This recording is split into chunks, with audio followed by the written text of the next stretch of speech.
Итак, начинаем третью часть нашего видео по поводу ремонта трещин в бетоне, по поводу восстановления лечения трещин. Третий этап – это у нас, собственно, заливка эпоксидного состава. Тип эпоксидного состава я ранее показывал, это Ettal 143M компании Pittal. Ну, как бы бывают и другие компоненты, которые для этого подходят. Помимо, собственно, эпоксидки используем обычный шприц. Такой, я на 20 мл его использую. Количество разведенного состава здесь где-то порядка 600 мл. Посчитал примерно объем трещины, сколько здесь уйдет. Ну, где-то плюс-минус. Состав очень жидкий. Он прямо, вот, говорю, как масло веретенка.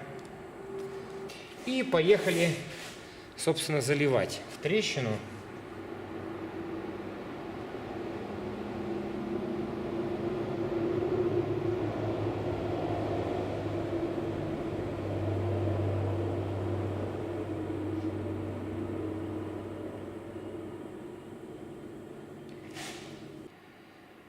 Все. Залито все эпоксидной смолой.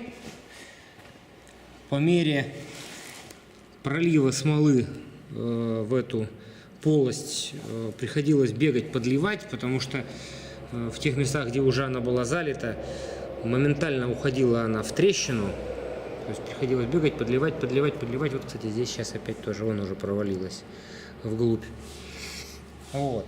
Когда зальете, будьте готовы выделить где-то 2 часа времени на то, чтобы бегать и постоянно подливать смолу. Она будет уходить. Уходит она очень быстро. Еще раз говорю, смола очень жидкая. Вот это конкретное. Что является большим плюсом для бетона, для трещин. Она очень хорошо впитывается.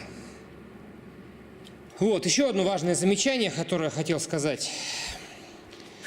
Оно связано с тем, что для пропитывания желательно, чтобы компонент был как можно более жидкий, то есть чтобы вязкость была его низкая.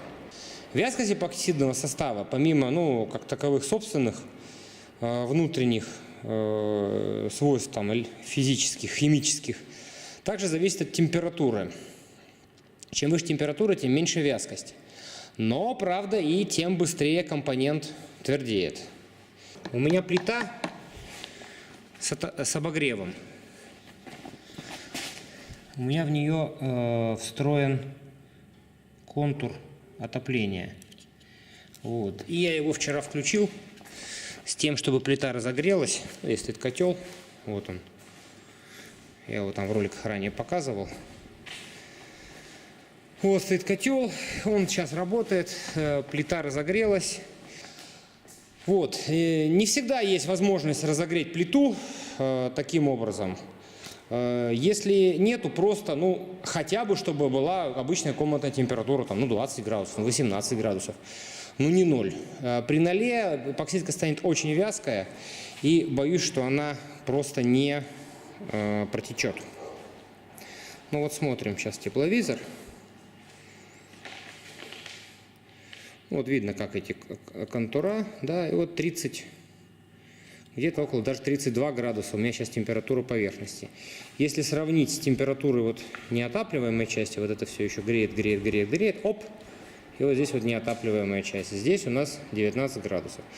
В принципе, 19-20 градусов, вот температура поверхности, тоже, конечно, можно делать заливку. Но, если есть возможность подогреть плиту, почему ее не подогреть, собственно? Вот такая вот есть нюансина небольшая. Так, все. Теперь, значит, я на протяжении ближайших 2 часов хожу, подливаю эпоксидную смолу. И, наверное, потом уже будем смотреть, что и как у нас получится на результате. Вон видно прямо, что она ушла, да? Провалилась. Сейчас надо срочно подливать. Вот. Посмотрим, что у нас получится на результате потом.